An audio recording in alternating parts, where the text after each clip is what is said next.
Good morning friends. World mapping के इस series में आप सभी का एक बार फिर से स्वागत है। पिछले क्लास में हमने यूरोप कॉन्टिनेंट को डिस्कस किया। आज की क्लास में नॉर्थ अमेरिका कॉन्टिनेंट को कवर करेंगे। तो चलिए हम क्लास को शुरू करते हैं। तो देखिए, नॉर्थ अमेरिका तीन तरफ से वाटर बॉडी से घिरा हुआ है। नॉर्थ अमेरिका के उत्तर में है आर्कटिक महासागर, पूर्व में है अटलांटिक महासागर और पश्चिम में है प्रशांत महासागर, और नॉर्थ अमेरिका के दक्षिण में है दक्षिण अमेरिका कॉन्टिनेंट। तो इस प्रकार से नॉर्थ अमेरिका तीन तरफ से वाटर बॉडी से घिरा हुआ है।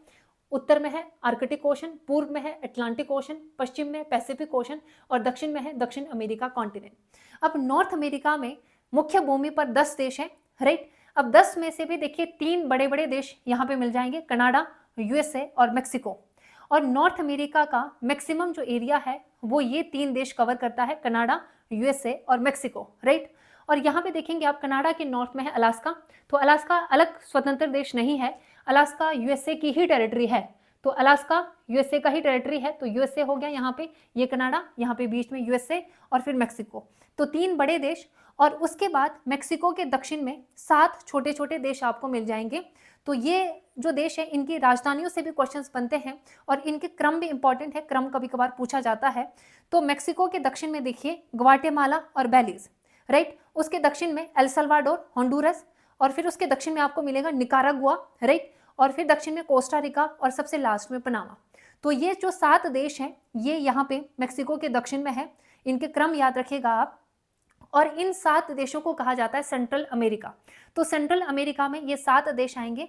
तो ये देखिए, एक तरह से ये जो बीच में जो 7 देश हैं ये नॉर्थ अमेरिका के जो बड़े देश हैं और साउथ अमेरिका को ये एक तरह से जोड़ने का काम करता है, एक तरह से ब्रिज का काम करता है, राइट। तो नॉर्थ अमेरिका के जो बड़े देश है, 3 बड़े देश, कनाडा, यूएसए और मेक्सिको, और दक्षिण अमेरिका के बीच में है, इसीलिए इसको कहा जाता है सेंट्रल अमेरिका। तो सेंट्रल अमेरिका में कितने देश आएंगे जी? 7 देश, राइट। तो ग्वाटेमाला से लेकर के पनामा तक, राइट। अब इनकी राजधानियों को हम देख लेते हैं। देखिए, कनाडा की राजधानी है ओटावा, यूएसए की राजधानी है वॉशिंगटन डीसी और मेक्सिको की राजधानी है Mexico City. Guatemala City. Belize की राजधानी है Belmopan. El Salvador, San Salvador. Honduras, Tegucigalpa, Honduras की राजधानी है टेगुलसीगल्पा। और निकारागुआ, मैनागुआ। कोस्टारिका की राजधानी है सैन जोस। Panama city. तो ये 10 देश हो गए जो कि मुख्य भूमि पर आते हैं। अब यहाँ पे अगर आप देखेंगे, नॉर्थ अमेरिका में कुछ आइलैंड कंट्रीज भी है, कुछ द्वीपीय देश भी है, और ये जो द्वीपीय देश है ये आते हैं कैरेबियन सागर में। तो यहाँ पे देखिए, ये जो वाटर बॉडी है ये है कैरेबियन सी, ये पूरा अटलांटिक महासागर के अंतर्गत ही आता है कैरेबियन सागर। और कैरेबियन सागर में यहाँ पे आइलैंड कंट्रीज है और इन देशों को कहा जाता है कैरेबियन द्वीप समूह या फिर वेस्ट इंडीज द्वीप समूह। तो वेस्ट इंडीज इन सबको मिला के बनता है वेस्ट इंडीज, इनको इसीलिए वेस्ट इंडीज द्वीप समूह, या फिर कैरेबियन सागर में आता है इसीलिए इनको कैरेबियन द्वीप समूह कहा जाता है। नेक्स्ट देखिए, कैरेबियन या फिर वेस्ट इंडीज द्वीप समूह। तो यहाँ पे जो आइलैंड कंट्रीज है इनको 2 कैटेगरी में बांटा गया, ग्रेटर एंटिलीज और लेसर एंटिलीज। तो ग्रेटर एंटिलीज में बड़े आइलैंड आएंगे और लेसर एंटिलीज में छोटे जो आइलैंड है उनको रखा गया। अब देखिए, ग्रेटर एंटिलीज में जो बड़े आइलैंड है वो इंपॉर्टेंट है, वो क्वेश्चन आपसे पूछा जाएगा कि ये जो आइलैंड है वो कौन से कॉन्टिनेंट में आता, कौन से ओशन में आता है, राइट, कौन से वाटर बॉडी में आता है। और इनकी राजधानियों से भी क्वेश्चंस बनते हैं। जैसे यहाँ पे देखिए, क्यूबा, जमैका, ये बड़े आइलैंड है यहाँ पे, हैती, डोमिनिकन रिपब्लिक और प्यूर्टो रिको। तो ये ग्रेटर एंटिलीज में आते हैं। तो ग्रेटर एंटिलीज में देखिए, क्यूबा की राजधानी हवाना, जमैका किंगस्टन इसकी राजधानी, हैती पोर्ट ऑफ प्रिंस राजधानी है हैती की राजधानी, और डोमिनिकन रिपब्लिक का जो कैपिटल है वो है सेंटो डोमिंगो। तो सेंटो डोमिंगो डोमिनिकन रिपब्लिक की राजधानी है। और प्यूर्टो रिको की राजधानी है सान जुआन। तो देखिए, ये जो प्यूर्टो रिको है ये यूएसए के अंतर्गत ही आता है। तो प्यूर्टो रिको आपको याद रखना है, इसकी राजधानी है सान जुआन। तो ये जो 5 देश है यहाँ पे, आइलैंड जो कंट्री है, ये आते हैं ग्रेटर एंटिलीज में। और लेसर एंटिलीज में यहाँ पे देखिए, इसके पूर्व में छोटे छोटे जो आइलैंड है इनको कहा जाता है लेसर एंटिलीज, राइट। तो ग्रेटर एंटिलीज, लेसर एंटिलीज, ये नॉर्थ अमेरिका कॉन्टिनेंट के अंतर्गत आएगा और ये अटलांटिक महासागर में है और अटलांटिक महासागर में भी कैरेबियन सागर के अंतर्गत आते हैं, राइट। तो यहाँ के प्रमुख देश जो मेन देश है वो हो गए। अब यहाँ पे देखिए एक बरमुडा आपको मिलेगा ये अटलांटिक महासागर में ही, बरमुडा और बहामास। तो बरमुडा की राजधानी है हैमिल्टन और बहामास की राजधानी है नसाउ, राइट। तो ये भी आपको याद रखना है, बरमुडा और बहामास। अब यहाँ के वाटर बॉडीज को हम देख लेते हैं। तो देखिए यहाँ पे यह है अटलांटिक महासागर। तो अटलांटिक महासागर में देखिए ये कैरेबियन सागर और यह है मेक्सिको की खाड़ी, यूएसए और मेक्सिको के पास आपको मिलेगा मेक्सिको की खाड़ी। और ये फ्लोरिडा जो प्रायद्वीप है ये यूएसए में ही आएगा। ये प्रायद्वीप है, तीन तरफ से वाटर बॉडी से घिरा हुआ जो स्थलखंड होता है उसको प्रायद्वीप या पेनिनसुला कहा जाता है। तो ये है फ्लोरिडा। तो फ्लोरिडा जो प्रायद्वीप है ये यूएसए में है, ये मेक्सिको की खाड़ी। और यहाँ पे देखिए कैरेबियन सी के नॉर्थ में ये है पूरा सार्गेसो सी, सार्गेसो सागर। तो ये सार्गेसो सागर। और यहाँ पे अगर आप देखेंगे यह है फंडी की खाड़ी और फंडी की खाड़ी के नॉर्थ में है सेंट लॉरेंस की खाड़ी, राइट। और यहाँ देखिए यह है लेब्राडोर सी, लेब्राडोर सागर और ये पूरा ग्रीनलैंड, और ग्रीनलैंड के पश्चिम में है यह बैफिन की खाड़ी और पूरा नॉर्थ में ये आर्कटिक ओशन। और आर्कटिक ओशन में भी यहाँ देखिए कनाडा के नॉर्थ में है मैकेंजी की खाड़ी और अलास्का के नॉर्थ में है बिफोर्ड सी, राइट। और ये पूरा प्रशांत महासागर, और प्रशांत महासागर में भी यहाँ पे देखिए मेक्सिको में यह है, यहाँ पे कैलिफोर्निया प्रायद्वीप है ये मेक्सिको में, और कैलिफोर्निया प्रायद्वीप के पास ही आपको मिल जाएगा कैलिफोर्निया की खाड़ी, राइट। अब यहाँ देखिए यह है न्यू फाउंडलैंड। न्यू फाउंडलैंड ये एक आइलैंड है और ये कनाडा का ही आइलैंड है न्यू फाउंडलैंड, ये भी इंपॉर्टेंट है। और यहीं पर न्यू फाउंडलैंड में ही है ग्रैंड बैंक। तो ग्रैंड बैंक भी काफ़ी इंपॉर्टेंट है, ये मत्स्य उत्पादन के लिए काफ़ी प्रसिद्ध है। तो ये ग्रैंड बैंक जो है वो न्यू फाउंडलैंड में है, राइट। और उसके अलावा देखिए यहाँ पे यह है हडसन की खाड़ी। तो ये कनाडा में है हडसन की खाड़ी और ये उंगावा प्रायद्वीप है, कनाडा में है उंगावा प्रायद्वीप। इन सबको आपको एटलस में देखना है तभी आपका कंसेप्ट क्लियर होगा। यहाँ जो मैप बना रहे हैं वो बिल्कुल रफ मैप है, इसकी मदद से आप इनको एटलस में देखेंगे, राइट। और यहाँ देखिए हडसन की खाड़ी के दक्षिण में है जेम्स की खाड़ी। तो हडसन की खाड़ी, इसके दक्षिण में जेम्स खाड़ी। और यहाँ के देखिए जो आइलैंड है आर्कटिक महासागर में, और ये कनाडा के ही आइलैंड है, तो ये काफ़ी इंपॉर्टेंट है। जैसे बैंक आइलैंड ये आर्कटिक ओशन में है, Victoria island, Kings William island, queen Elizabeth द्वीप समूह, यहाँ पे छोटे छोटे द्वीप है, इनको कहा जाता है क्वीन एलिजाबेथ द्वीप समूह। और क्वीन एलिजाबेथ द्वीप समूह के पूर्व में और ग्रीनलैंड के पश्चिम में है एलिसमेयर आइलैंड, काफ़ी इंपॉर्टेंट है एलिसमेयर आइलैंड भी। तो ये एलिसमेयर आइलैंड है और एलिसमेयर आइलैंड और ग्रीनलैंड के बीच में एक नहर है बहुत इंपॉर्टेंट, आगे हम डिस्कस करेंगे उसको, नेरिस स्ट्रेट, राइट।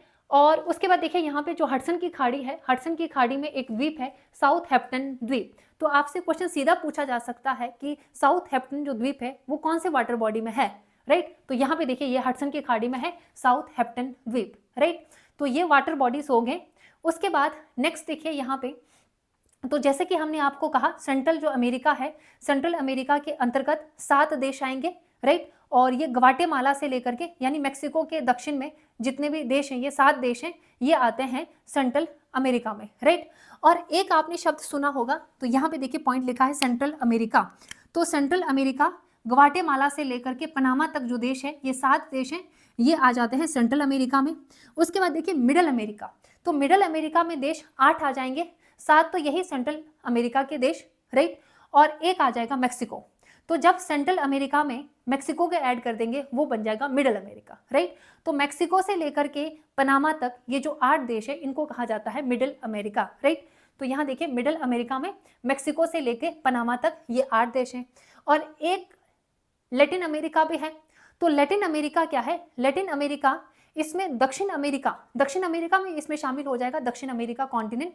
तो दक्षिण अमेरिका कॉन्टिनेंट में जब हम मिडल अमेरिका को शामिल कर देते हैं तो उसको कहा जाता है लैटिन अमेरिका, और मिडल अमेरिका यहाँ मेक्सिको से, यानी कि मेक्सिको के दक्षिण में ये पूरा आ जाएगा लैटिन अमेरिका, मेक्सिको और मेक्सिको के दक्षिण में ये पूरा लैटिन अमेरिका, राइट। तो लैटिन अमेरिका, दक्षिण अमेरिका कॉन्टिनेंट प्लस जब हम मिडल अमेरिका जो कि मेक्सिको से लेके पनामा तक, इसको जब हम शामिल कर देते हैं तो वो बन जाता है लैटिन अमेरिका, राइट। तो ये भी आपको याद रखना है, एक सेंट्रल अमेरिका, मिडल अमेरिका और लैटिन अमेरिका, इसमें कितने देश आते हैं।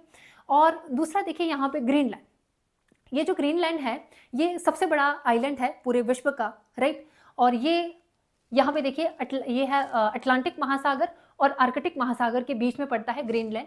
और ग्रीनलैंड यदि आप देखते हैं तो ग्रीनलैंड के ब्रैकेट में आपको ग्रीनलैंड के पास लिखा हुआ मिलेगा डेनमार्क। तो ग्रीनलैंड जियोग्राफिकली तो देखिए ये नॉर्थ अमेरिका के अंतर्गत आता है, इसको हम नॉर्थ अमेरिका कॉन्टिनेंट में कंसीडर करेंगे ग्रीनलैंड को। और राजनीतिक रूप से पॉलिटिकली ये जो है वो यूरोप कॉन्टिनेंट में आता है ग्रीनलैंड, और यूरोप में भी किस देश के अंतर्गत आएगा, ये डेनमार्क, राइट। तो ग्रीनलैंड पर राजनीतिक जो अधिकार है वो किसका है, डेनमार्क का है। तो इस प्रकार से आप कह सकते हैं जो ग्रीनलैंड है वो राजनीतिक रूप से वो यूरोप कॉन्टिनेंट के अंतर्गत आता है, और जियोग्राफिकली भौगोलिक दृष्टिकोण से वो नॉर्थ अमेरिका के अंतर्गत आएगा। तो ये पॉइंट यहाँ पे लिखा है, इसको आपने नोट्स में लिख लेना, राइट। तो देखिए ग्रीनलैंड जो है वो भौगोलिक रूप से जियोग्राफिकली नॉर्थ अमेरिका कॉन्टिनेंट में आता है, और राजनीतिक रूप से ये यूरोप कॉन्टिनेंट यानी डेनमार्क के अंतर्गत आएगा, राइट। अब यहाँ पे देखिए इंपॉर्टेंट यहाँ पे कुछ स्ट्रेट है, चैनल है, राइट, और यहाँ पे कुछ नहरें भी है, एस्थमस है, स्थल संधि है, इनको हम एक डिस्कस कर लेते हैं, यहाँ से भी बहुत सारे क्वेश्चंस बनेंगे। तो फ्रेंड्स एक होती है स्थल संधि और एक होती है जल संधि। स्थल संधि या एस्थमस क्या होता है, तो जमीन का ऐसा टुकड़ा जो दो बड़े स्थलखंड को तो जोड़ती है और दो लार्ज वाटर बॉडी को सेपरेट करती है, अलग करती है, इसको कहा जाता है स्थल संधि या एस्थमस। और उसी प्रकार से जो जल संधि होती है वो जल का ऐसा मार्ग जो दो लार्ज वाटर बॉडीज को तो कनेक्ट करती है और स्थल खंड को, लैंड मास को सेपरेट करती है, उसको जल संधि कहा जाता है, जिसको स्ट्रेट या चैनल कहा जाता है, राइट। तो यहाँ देखिए डायग्राम में यहाँ पे बनाया है, आप इसे इजीली समझ सकते हैं। जो स्थल संधि है ये जमीन का ऐसा टुकड़ा है, ये देखिए बीच में ये जमीन का ऐसा टुकड़ा जो दो बड़े लैंड मास स्थल खंड को तो जोड़ती है, जोड़ने का काम कर रही है, राइट। और दूसरी तरफ को लार्ज वाटर बॉडीज को क्या करती है, ये सेपरेट करती है, अलग करती है, राइट। इसको स्थल संधि या एस्थमस कहा जाता है। उसी प्रकार से जो जल संधि होती है, पतला जो है वो जलीय मार्ग होता है जो लार्ज वाटर बॉडीज को ये कनेक्ट करती है, जोड़ती है, और दूसरी तरफ को जो लैंड मास है इसको सेपरेट करती है, अलग करती है। अब यहाँ पे देखिए दो लार्ज वाटर बॉडीज को जो कनेक्ट करती है, इसको एक होता है चैनल और एक होता है स्ट्रेट। अब चैनल और स्ट्रेट में फर्क ये होता है कि जो स्ट्रेट होता है वो नैरो होता है और जो चैनल होता है वो ब्रॉड होता है, वाइड होता है, राइट। हालांकि दोनों चैनल और स्ट्रेट दोनों जो है वो लार्ज वाटर बॉडी को कनेक्ट करती है और लैंड मास को अलग करती है, सेपरेट करती है, राइट। अब देखिए यहाँ पे नॉर्थ अमेरिका में है पनामा स्थल संधि, बहुत इंपॉर्टेंट है पनामा स्थल संधि। तो पनामा जो स्थल संधि है ये यहाँ पे है, देखिए पनामा देश नॉर्थ अमेरिका में जो 10 देश है उसमें सबसे जो दक्षिण में देश है, स्थल पर जो देश है वो है पनामा, राइट। तो पनामा में है पनामा स्थल संधि, और जो पनामा एस्थमस है वो नॉर्थ अमेरिका कॉन्टिनेंट को दक्षिण अमेरिका कॉन्टिनेंट से ये कनेक्ट करता है, जोड़ता है, राइट। और नॉर्थ अमेरिका का कौन सा देश अगर पूछा जाए तो नॉर्थ अमेरिका को का तो देखिए पनामा, और दक्षिण अमेरिका का जो देश है ये पनामा की तरफ को जो देश पड़ेगा वो है कोलंबिया। तो नॉर्थ अमेरिका के पनामा देश को दक्षिण अमेरिका के कोलंबिया देश से तो ये जोड़ता है। और ये जो एस्थमस है, पनामा एस्थमस, ये देखिए कैरिबियन सागर, और कैरिबियन सागर पूरा अटलांटिक महासागर का ही भाग है। तो कैरिबियन सागर या अटलांटिक महासागर को यहाँ पे जो वाटर बॉडी है दूसरी तरफ को, यह है दक्षिण प्रशांत महासागर। तो कैरिबियन सागर या उत्तरी अटलांटिक महासागर को दक्षिणी प्रशांत महासागर से ये अलग करती है, राइट, पनामा जो स्थल संधि है। तो यहाँ पे यही पॉइंट हमने लिखा है, पनामा स्थल संधि, पनामा एस्थमस, प्रशांत महासागर। तो प्रशांत महासागर को कैरिबियन सागर या अटलांटिक महासागर से अलग करती है, और उत्तरी अमेरिका का जो यहाँ पे देश है पनामा, इसको दक्षिण अमेरिका के जो कोलंबिया जो देश है इससे कनेक्ट करती है, जोड़ती है, राइट। तो यहाँ पे अगर आप देखेंगे तो ये है पनामा एस्थमस, राइट। अब देखिए यहाँ पे यदि आपको प्रशांत महासागर से अटलांटिक महासागर आपको पहुँचना है, नॉर्थ अमेरिका के पश्चिमी तट से नॉर्थ अमेरिका कॉन्टिनेंट के पूर्वी तट तक अगर आपको पहुंचना है वाटर बॉडी होते हुए, जहाज होते हुए, तो आप कैसे पहुंचोगे? आपको पूरा दक्षिण अमेरिका क्रॉस करके पहुंचना होगा, यहाँ तक पहुंचोगे आप पूरे दक्षिण अमेरिका क्रॉस करके, राइट। और यहाँ पे अब इस डिस्टेंस को कम करने के लिए पनामा में, पनामा जो एस्थमस है इसको काट करके एक नहर बनाई गई जिसको कहा जाता है पनामा नहर। तो पनामा नहर देखिए यहाँ पे है, ये है पनामा नहर, पनामा कैनाल। तो ये काफ़ी इंपॉर्टेंट है, पनामा नहर व्यापार के दृष्टिकोण से बहुत ही ज़्यादा महत्वपूर्ण है पनामा नहर। अब देखिए पनामा नहर जो है, ये नहरें जो है वो मैन मेड होती है, और ये नहर किसको, कौन से दो लार्ज वाटर बॉडी को कनेक्ट करता है? देखिए प्रशांत महासागर को कैरिबियन सागर से या फिर उत्तरी अटलांटिक महासागर से, राइट। तो नेक्स्ट पॉइंट है पनामा नहर, ये भी काफ़ी इंपॉर्टेंट होता है। 1903 में ये कार्य जो है वो निर्माण शुरू हुआ था, और 1914 में ये पनामा नहर बनके तैयार हुआ था। पनामा में है ये, उत्तरी अमेरिका के जो पनामा देश है यहाँ पर है, और प्रशांत महासागर को कैरेबियन सागर या अटलांटिक महासागर से ये जोड़ती है, राइट। तो ये भी काफ़ी इंपॉर्टेंट हो जाता है। उसके बाद नेक्स्ट देखिए युकाटन चैनल। तो युकाटन चैनल चैनल, जैसे कि हमने आपको कहा, चैनल दो लार्ज वाटर बॉडीज को कनेक्ट करती है और लैंड मास को सेपरेट करती है, जैसे स्ट्रेट है, राइट। तो युकाटन चैनल आपको यहां पे मिलेगा, देखिए यह है युकाटन चैनल क्यूबा और मेक्सिको के बीच में। अब यहां पे देखिए यह है युकाटन प्रायद्वीप, मेक्सिको में ही है युकाटन प्रायद्वीप और दूसरी तरफ को क्यूबा। तो क्यूबा और मेक्सिको के युकाटन प्रायद्वीप के बीच में है ये युकाटन चैनल। तो क्यूबा को मेक्सिको से तो ये अलग करता है, राइट। और मेक्सिको की खाड़ी को यहाँ पे अगर आप देखेंगे तो यह है कैरेबियन सी, तो मेक्सिको की खाड़ी को कैरेबियन सी से जोड़ता है, राइट। तो युकाटन जो चैनल है क्यूबा को मेक्सिको, या फिर मेक्सिको में जो प्रायद्वीप है वो है युकाटन प्रायद्वीप, तो क्यूबा को मेक्सिको के युकाटन प्रायद्वीप से अलग करता है। और कैरेबियन सागर को, कौन से दो वाटर बॉडीज को ये कनेक्ट करेगा, कैरेबियन सागर को मेक्सिको की खाड़ी से जोड़ती है युकाटन चैनल, राइट। नेक्स्ट देखिए फ्लोरिडा स्ट्रेट। तो फ्लोरिडा जो जलसंधि है यहाँ पे आपको मिलेगा, ये देखिए यूएसए है और यूएसए में यहाँ पे मेक्सिको की खाड़ी के पास ही आपको मिलेगा फ्लोरिडा प्रायद्वीप, ये है फ्लोरिडा पेनिनसुला। तो यहाँ पे है फ्लोरिडा जल संधि, फ्लोरिडा स्ट्रेट। तो एक तरफ यूएसए और दूसरी तरफ क्यूबा, तो क्यूबा को यूएसए से ये अलग करता है, राइट। और यहाँ देखिए कौन से वाटर बॉडी को ये कनेक्ट करेगा, मेक्सिको की खाड़ी को, यहाँ पे जो सी है वो है सार्गेसो सी, और सार्गेसो सी अगर ऑप्शन में नहीं होगा तो अटलांटिक महासागर होगा, ये अटलांटिक महासागर का ही भाग है ना ये, ठीक है। तो मेक्सिको की खाड़ी को सार्गेसो सागर या अटलांटिक महासागर से कनेक्ट करता है, जो कि आपका फ्लोरिडा स्ट्रेट है। तो फ्लोरिडा जो जलसंधि है क्यूबा को यूएसए या यूएसए में जो प्रायद्वीप है वो है फ्लोरिडा प्रायद्वीप, इसको अलग करती है। और मेक्सिको की खाड़ी को सार्गेसो सागर, या फिर जो सार्गेसो सागर किस महासागर में है, अटलांटिक महासागर में, इससे जोड़ती है, राइट। नेक्स्ट देखिए हडसन जलसंधि। तो हडसन जलसंधि यहाँ पे देखिए यह है हडसन की खाड़ी, कनाडा में हडसन की खाड़ी, और यहाँ ऊपर अगर आप देखेंगे तो यह है बैफिन आइलैंड। और कनाडा में ही भी यहाँ पे हडसन की खाड़ी की तरफ को जो प्रायद्वीप है वो है उंगावा प्रायद्वीप। तो उंगावा प्रायद्वीप और बैफिन खाड़ी के बीच में आपको हडसन जो जलसंधि है वो मिल जाएगा, हडसन स्ट्रेट, राइट। तो हडसन जो स्ट्रेट है ये कनाडा के बैफिन आइलैंड को कनाडा के उंगावा जो प्रायद्वीप है इससे अलग करता है, सेपरेट करता है। और हडसन की खाड़ी को उंगावा की खाड़ी, या फिर आगे अगर आप देखेंगे ये जो वाटर बॉडी है यह है लेब्राडोर सागर। तो हडसन की खाड़ी को उंगावा की खाड़ी या फिर लेब्राडोर सागर से ये कनेक्ट करता है, जो कि है हडसन स्ट्रेट। तो हडसन स्ट्रेट बैफिन खाड़ी जो कि कनाडा में है और उंगावा प्रायद्वीप ये भी कनाडा में है, इसको सेपरेट करती है, अलग करती है। और मेक्सिको की खाड़ी को उंगावा की खाड़ी, या फिर उंगावा की खाड़ी ऑप्शन नहीं होगा तो यहाँ पे देखिए लेब्राडोर सी, तो लेब्राडोर सी से ये जोड़ती है। तो पनामा स्थल संधि, Panama isthmus, Panama canal, Yucatan channel, Florida straight और हडसन स्ट्रेट, ये आपके कंप्लीट हो गए। नेक्स्ट आप लिखेंगे डेविस स्ट्रेट।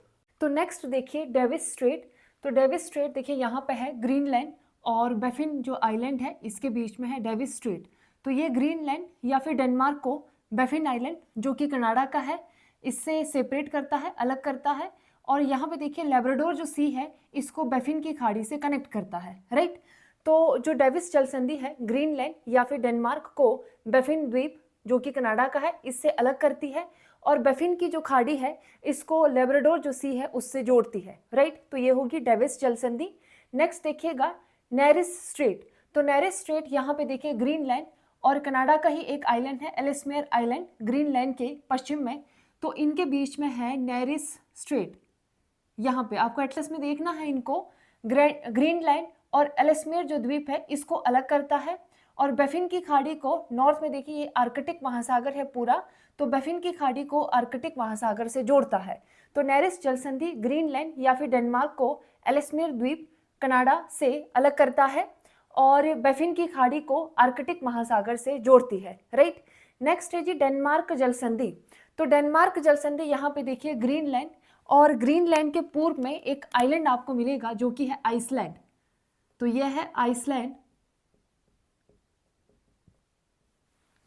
और जो डेनमार्क का जो जलसंधि है वो ग्रीनलैंड और आइसलैंड के बीच में है। तो ग्रीनलैंड या फिर डेनमार्क को आइसलैंड से ये अलग करता है, सेपरेट करता है, और लेब्राडोर सी को आर्कटिक महासागर से जोड़ता है। तो डेनमार्क जलसंधि ग्रीनलैंड या फिर डेनमार्क को आइसलैंड से तो अलग करती है, राइट। और लेब्राडोर जो सी है इसको आर्कटिक ओशन से कनेक्ट करती है, जोड़ती है। नेक्स्ट बहुत इंपॉर्टेंट है, देखिएगा बेरिंग जलसंधि। तो बेरिंग स्ट्रेट जो है ये उत्तरी अमेरिका कॉन्टिनेंट को एशिया कॉन्टिनेंट से अलग करती है। और उत्तरी अमेरिका, देखिए ये है पूरा उत्तरी अमेरिका, और उत्तरी अमेरिका कॉन्टिनेंट के पश्चिम में है एशिया कॉन्टिनेंट, राइट। तो उत्तरी अमेरिका का यहाँ पे जो देश है एशिया की तरफ को, वो है यूएसए, और यूएसए में भी देखिए अलास्का है, राइट।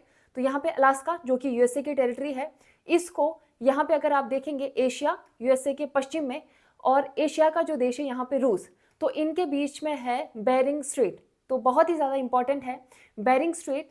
उत्तरी अमेरिका का जो देश है यूएसए या फिर अलास्का को एशिया के रूस से अलग करता है, सेपरेट करता है, और यहाँ पे जोड़ता है। देखिए यहाँ जो वाटर बॉडी है, यहाँ पे देखिए यह है चुकची सागर, चुकची सी। आर्कटिक महासागर में ही यहाँ बेरिंग स्ट्रेट के नॉर्थ में चुकची सी, चुकची सागर, और दक्षिण में ये प्रशांत महासागर, और प्रशांत महासागर में ही यहाँ पे जो सागर आपको मिलेगा बेरिंग सागर, बेरिंग स्ट्रेट के दक्षिण में है बेरिंग सागर। तो ये जो जलसंधि है चुकची सागर को बेरिंग सागर से जोड़ती है, या फिर आर्कटिक महासागर को प्रशांत महासागर से कनेक्ट करती है, राइट। तो बेरिंग जो जलसंधि है उत्तरी अमेरिका का जो देश है यहाँ पे यूएसए या फिर अलास्का को एशिया के रूस से अलग करती है, सेपरेट करती है। और चुकची सागर जो कि आर्कटिक महासागर का ही भाग है, यहाँ देखिए चुकची सागर, ये आर्कटिक ओशन में ही आएगा। चुकची सागर या फिर आर्कटिक महासागर को बेरिंग सागर या फिर प्रशांत महासागर से जोड़ती है, कनेक्ट करती है। और ये जो बेरिंग जलसंधि है यहीं से होकर के अंतर्राष्ट्रीय तिथि रेखा, इंटरनेशनल जो डेट लाइन है, जो 80.5 डिग्री पूर्वी देशांतर है, ये बेरिंग जलसंधि यहीं से होकर के गुजरती है 180 डिग्री पूर्वी देशांतर। तो ये भी क्वेश्चन आपका बनेगा कि अंतर्राष्ट्रीय तिथि रेखा कौन से जलसंधि से होकर के गुजरती है, तो बेरिंग जलसंधि से होकर के गुजरती है। और बेरिंग जलसंधि नॉर्थ अमेरिका कॉन्टिनेंट और एशिया कॉन्टिनेंट को सेपरेट करती है, अलग करती है। तो ये काफ़ी इंपॉर्टेंट हो जाता है। अब देखिए यहाँ पे प्रमुख शहर और बंदरगाह हैं, इसको हम देख लेते हैं। जैसे देखिए कनाडा में विनिपेग, टोरंटो, ओटावा शहर है, मॉन्ट्रियल है, और एक आइलैंड है न्यू फाउंडलैंड, ये नॉर्थ अटलांटिक ओशन में है, ये भी काफ़ी इंपॉर्टेंट है। तो जो ओटावा है जो कि कनाडा की राजधानी है, तो ओटावा को कनाडा की सबसे शिक्षित शहर कहा जाता है, तो ये भी आपको याद रखना है। नेक्स्ट देखिए विनिपेग, तो विनिपेग को विश्व की गेहूं की मंडी इसको कहा जाता है, क्योंकि विनिपेग में गेहूं का उत्पादन बहुत ज़्यादा होता है। और अगर आप देखेंगे कनाडा और यूएसए के बीच में प्रेरी ग्रास लैंड पाए जाते हैं जहाँ पे गेहूं का उत्पादन होता है, राइट। नेक्स्ट देखिए मॉन्ट्रियल प्रोटोकॉल, तो ये मॉन्ट्रियल प्रोटोकॉल हुआ था कनाडा में, कनाडा के मॉन्ट्रियल में हुआ था, और 1887 में इस प्रोटोकॉल को अपनाया गया था, और 1889 में इसको लागू किया गया था। और ये प्रोटोकॉल संबंधित था ओजोन परत को नष्ट करने वाले जो भी पदार्थ है उनको नियंत्रित करना, उनको कम करना। नेक्स्ट देखिए टोरंटो, तो टोरंटो जो है वो कनाडा में है, और कनाडा का सबसे बड़ा शहर है टोरंटो। नेक्स्ट देखिए न्यू फाउंडलैंड, तो न्यू फाउंडलैंड एक आइलैंड है जो कि उत्तरी अटलांटिक महासागर में है, राइट, और ये आइलैंड जो है वो कनाडा का है। अब जो न्यू फाउंडलैंड है इसको उत्तरी अमेरिका की समुद्री पक्षी राजधानी इसको कहा जाता है, न्यू फाउंडलैंड को, राइट। और न्यू फाउंडलैंड में अगर आप देखेंगे, न्यू फाउंडलैंड में ही एक यहाँ पे अगर आप देखेंगे तो ग्रैंड बैंक है, और ग्रैंड बैंक में यहाँ पे ऊपर से आती है ठंडी जलधारा और नीचे विषुवत रेखा से जाती है यहाँ पे गर्म जलधारा। तो ठंडी जलधारा और गर्म जलधारा मिल जाती है ग्रैंड बैंक के पास, और यहाँ पे काफ़ी ज़्यादा मछली का उत्पादन होता है, तो इसीलिए ये काफ़ी इंपॉर्टेंट है। ग्रैंड बैंक किस आइलैंड में आता है? New फाउंडलैंड, right. और न्यू फाउंडलैंड को उत्तरी अमेरिका की समुद्री पक्षी राजधानी कहा जाता है, राइट। तो आपको इतने पॉइंट्स याद रखना है, ओटावा, विनिपेग, मॉन्ट्रियल, टोरंटो और न्यू फाउंडलैंड, राइट। नेक्स्ट देखिए यूएसए के प्रमुख शहर और बंदरगाह, तो यहाँ पे अगर आप देखेंगे तो मेन जो शहर है उसको हम देखेंगे, जैसे न्यूयॉर्क, डेट्रॉइट, शिकागो, बहुत इंपॉर्टेंट है। शिकागो में विश्व धर्म सम्मेलन हुआ था, स्वामी विवेकानंद यहाँ पे गए थे। Los Angeles, Hollywood, San Francisco, Ghadar Party का मुख्यालय यहीं था सैन फ्रांसिस्को में, और बोस्टन, वॉशिंगटन डीसी जो कि राजधानी है, राइट। और यूएसए में ही एक आप देखेंगे डेथ वैली है यहाँ पे कैलिफोर्निया में, ये भी काफ़ी इंपॉर्टेंट है। तो देखिए न्यूयॉर्क, ये यूएसए का सबसे बड़ा शहर है न्यूयॉर्क, और स्टैचू ऑफ जो लिबर्टी है ये न्यूयॉर्क में ही है। और जो स्टैचू ऑफ लिबर्टी है इसको फ्रांस ने यूएसए को 1886 में उपहार में, गिफ्ट में दिया था, स्टैचू ऑफ लिबर्टी। और न्यूयॉर्क जो है इसको एम्पायर सिटी भी कहा जाता है, तो ये पॉइंट्स आप याद रखेंगे। नेक्स्ट देखिए डेट्रॉइट, तो जो यूएसए में जो डेट्रॉइट जो शहर है, यहाँ पे ये प्रसिद्ध है मोटर गाड़ी उद्योग के लिए, राइट। और भारत में जो भारत का डेट्रॉइट कहा जाता है, पीथमपुर जो कि मध्य प्रदेश में है, इसकी तुलना करी जाती है यूएसए के डेट्रॉइट से, राइट। तो भारत का डेट्रॉइट किसको कहा जाता है? पीथमपुर मध्य प्रदेश को, जबकि डेट्रॉइट कहाँ है? यूएसए में है और मोटर गाड़ी उद्योग के लिए प्रसिद्ध है, राइट। नेक्स्ट देखेंगे आप यहाँ पे जो शहर है जैसे शिकागो, नेक्स्ट जो शहर है शिकागो, तो शिकागो यूएसए में है और 1893 में शिकागो में विश्व धर्म सम्मेलन हुआ था और इसमें भारत की तरफ से जो गए थे वो स्वामी विवेकानंद गए थे, भारत को रिप्रेजेंट किया था स्वामी विवेकानंद ने और यहीं से भारत जो है वो विश्व प्रसिद्ध हुआ था। तो ये भी आपको याद रखना है, शिकागो यूएसए में है, राइट। नेक्स्ट देखिए बोस्टन, तो बोस्टन जो है ये यूएसए में है, वस्त्र उद्योग के लिए प्रसिद्ध है और भारत का बोस्टन कहा जाता है अहमदाबाद को, गुजरात में है जो अहमदाबाद, राइट। नेक्स्ट देखिए सैन फ्रांसिस्को, तो सैन फ्रांसिस्को यूएसए में है, यूएसए के पश्चिमी तट पर है, यहाँ देखिए सैन फ्रांसिस्को। और सैन फ्रांसिस्को में गदर पार्टी का मुख्यालय था यहाँ पे और गदर पार्टी की स्थापना 1913 में लाला हरदयाल ने किया था। भारत से बाहर रहकर यहाँ से सैन फ्रांसिस्को से आज़ादी की लड़ाई लड़ी लाला हरदयाल ने। 1913 में गदर पार्टी की स्थापना की, सैन फ्रांसिस्को में इसका मुख्यालय था, राइट। तो सैन फ्रांसिस्को यूएसए में है, ये भी याद रखना है। लॉस एंजलिस, लॉस एंजलिस जो है हॉलीवुड के लिए फेमस है, तो हॉलीवुड जो है वो लॉस एंजलिस में है, यूएसए में है। नेक्स्ट देखिए मियामी, तो मियामी जो है ये फ्लोरिडा प्रायद्वीप पर है, तो फ्लोरिडा प्रायद्वीप देखिए यूएसए में है, यहाँ पे है फ्लोरिडा प्रायद्वीप और यहीं पर आपको मिलेगा मियामी, तो ये देखिए यह है मियामी। तो ये इंपॉर्टेंट है, मियामी जो है इसको दुनिया की क्रूज राजधानी इसको कहा जाता है मियामी, तो ये मियामी फ्लोरिडा प्रायद्वीप में है और यह है यूएसए में। नेक्स्ट देखिए हवाई आइलैंड, तो हवाई द्वीप आपको यहाँ पे मिल जाएगा, हवाई आइलैंड, हवाई द्वीप और यह है यूएसए में, यूएसए का ही आइलैंड है। और हवाई जो द्वीप है यहाँ पे बहुत सारे एक्टिव वॉल्केनो है, जिसमें जो फेमस है मोना लोआ और किलायू। तो मोना लोआ ज्वालामुखी और किलायू जो ज्वालामुखी है जो कि एक्टिव वॉल्केनो है, ये यूएसए के हवाई द्वीप पर ही है। नेक्स्ट देखिए वाशिंगटन डीसी, वाशिंगटन डीसी राजधानी यूएसए की जो कि पोटामेक रिवर पर है, पोटामेक नदी पर है वाशिंगटन डीसी। अब देखिए यहाँ पे अगर आप देखेंगे यूएसए में, यहाँ यूएसए के दक्षिण पश्चिम में है डेथ वैली, तो ये भी काफ़ी इंपॉर्टेंट हो जाता है, क्वेश्चन आपसे पूछा जाएगा डेथ वैली किस कॉन्टिनेंट में है या किस देश के अंतर्गत आता है, तो यूएसए में है डेथ वैली। और यूएसए का सबसे गर्म क्षेत्र है यहाँ पे डेथ वैली और यहाँ पे तापमान जो है वो 50 डिग्री से ज़्यादा ही रहता है यहाँ का तापमान। और यहाँ पे इतना ज़्यादा ड्राई एरिया होने के बावजूद बहुत गर्म है ये, तो यहाँ पे मानव बस्तियाँ नहीं है, ठीक है, लोग यहाँ पे नहीं रहते हैं। तो डेथ वैली ये यूएसए में है, कैलिफोर्निया प्रांत में है, ये भी आपको याद रखना है, कैलिफोर्निया प्रांत में है। नेक्स्ट देखिए सिलिकॉन वैली, तो सिलिकॉन वैली यूएसए में है, सैन फ्रांसिस्को और कैलिफोर्निया में, ये इसको कहा जाता है सिलिकॉन वैली। तो फ्रेंड्स आज की क्लास में हमने नॉर्थ अमेरिका के कंट्रीज, कैपिटल्स, प्रमुख शहर, बंदरगाह और वाटर बॉडीज से जितने भी इंपॉर्टेंट क्वेश्चंस बनने थे उसको हमने डिस्कस किया और नेक्स्ट क्लास में हम यहाँ के जो फिजिकल इंपॉर्टेंस है उसको हम कवर करेंगे। तो मिलते हैं अगली क्लास में, थैंक यू।